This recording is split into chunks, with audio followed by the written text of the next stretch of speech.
Hi. Hi. How are you? Great to meet you. I'm doing Very well. nice to meet you. So I view this argument as a matter of fact, right? This is a descriptive claim about the culture, reality we live in, and patriarchy being a system in which men hold the predominance of power in both political, economic, and social methods of organization. Please, but continue. So S&P 500 companies, 90% of CEOs are men. Board members, 70% of CEOs are men. Meanwhile, I'm broke. What you talking about, bro? 70% of congressional members are men. Now, you may provide some sort of naturalistic argument to why that is, but what you're essentially arguing then is that there's a natural patriarchy, which I think feminists would all disagree with. We think that there's a clear social pressure as to why this is. And part of the evidence for that is since feminism's arise within our public culture, we've now seen an explosion of women entering these fields, but we have a long way to go. But fundamentally, the claim regarding patriarchy or matriarchy, we are so much closer to where we were just a few decades ago or a couple generations ago where women couldn't hold a credit card than a system where men can't hold a credit card. We're still much closer to that form of society. Why would you say that we're closer to that? What do you mean Wait, by that? what? Because in terms of economic power, so for example, household wealth, women own 55 cents to every dollar a man owns. Who controls household spending, though? So you talk about how the money's made in America. How is it being spent? It's mostly them women. So it's primarily spent by women, as you've noted, but then the money where the profit's being generated, it's being generated by men. Would you rather be the people that are spending and deciding on what the money's being exactly spent on, or would you rather be the person that's just working which one? Well, CEOs and board members aren't working. They own the shares, and right. they're making the profit. Well, when you own profit is making. You would much in a capitalist system, by definition, you would much rather be making the profit than spending. I would much rather be spending your money than having to work for your money. Just so we are totally clear here. That's pimping right there, okay? I would much rather spend your money than have to go out and somebody getting pimped. I don't know. Well, you're talking about wage laborers in terms of working, but in terms of no, I'm speaking about spending power, right? Yeah. Well, sure. Okay. But that matters. If 85 cents of every dollar, how that's being spent, is being determined by women, that's power. That we can't say spending power is not power. Why do you think there you go? It's because women are often relegated to the role of doing grocery shopping, etc. Because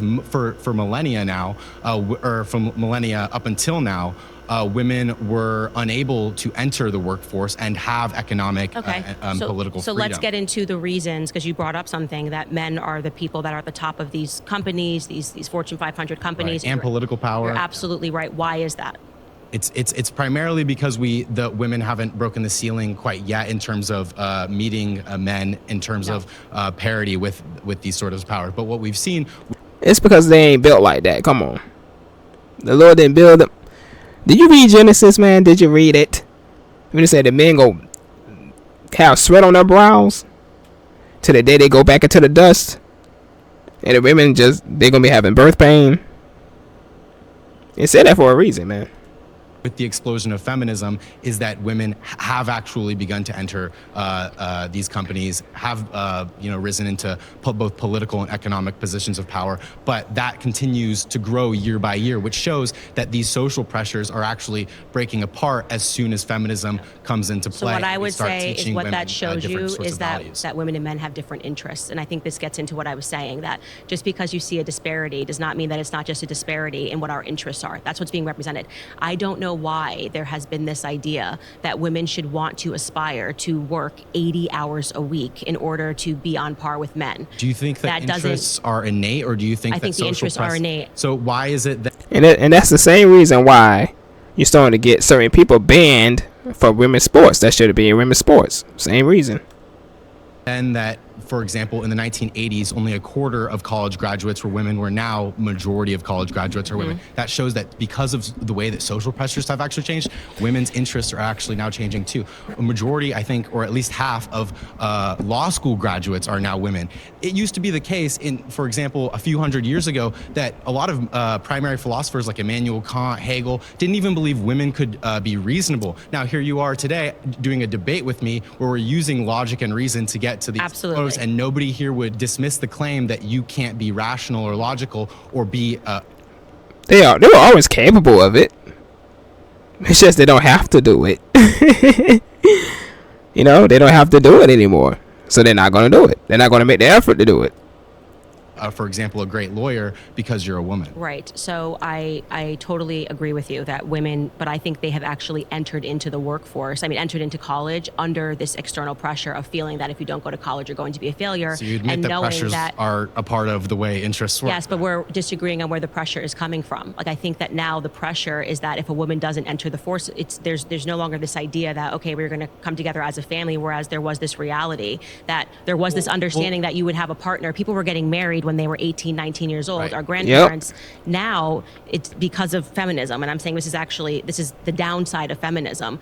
Women no longer have that sense. They think that they have to be pressured to go take out a loan to go to college, and then you have the pressure to get. Well, they have the same pressures as men because women no longer rely on it for an income. No, some people say that's God's plan. Shoot, that's Satan's plan. Pause. You've been voted out by the majority. Please. I did like our conversation. Might have to come back to you. Yeah, he was pretty reasonable. Probably because he a guy. Not to be mean, I'm just saying, hey, most of those women was tripping, bro. Especially that one that had all that makeup.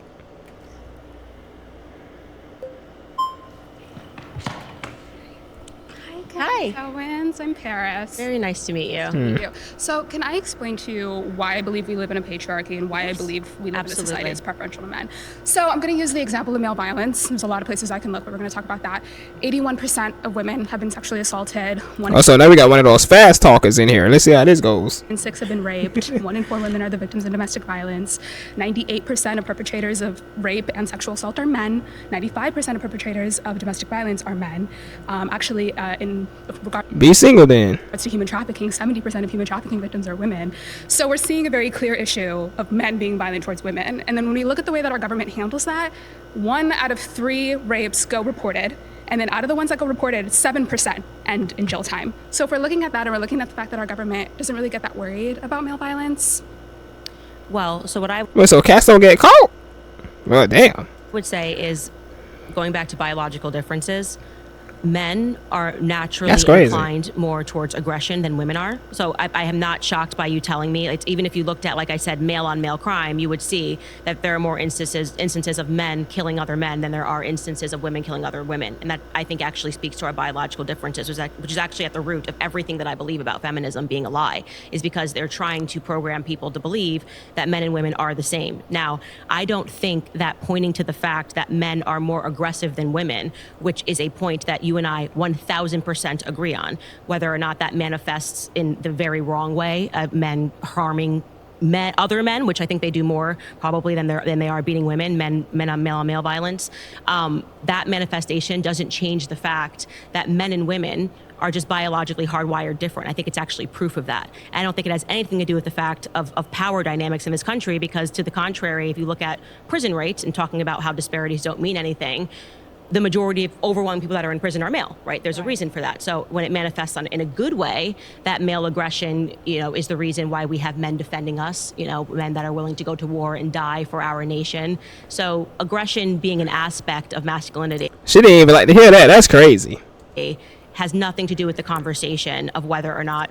She was like, when she said they was passing away in war, she was like, feminism is harming women too. Heartless. I agree with you that we agree. women are biologically different. Yes, Men are. but I don't. What I want you to connect it to is, I guess, power. Because what I'm talking about when I say that we're existing under a matriarchy is that I believe that the social pressures politically and socially that are coming, and even within our music, if we talk about Hollywood, it's very much That power has become means nothing. Like, just because who was on the top music charts or whatever are women, okay, how many women have paid maternity leave? Okay, that's not like how are things panning out in the family courts? Why are abusive men having access to their children? Like, why are women making less than men? Like, what? I mean, none of that means anything to me. So that gap, obviously, I'm sure you've recognized the gender gap has been debunked so many times. It's almost foolish to debunk it again. Well, you could say, yeah, that most women will go into jobs where they're making less, Yes. but then it does answer the question of why do we not value women's labor? That's not valuing women's labor. It's just a reality that if So she want women to get paid more because they're women. Is what?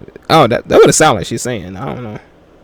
you are going to be a person that aspires to become a brain surgeon, you are going to make more money than a person that aspires to do something that's, like in the household. Can we go back to the Bill Biden's question?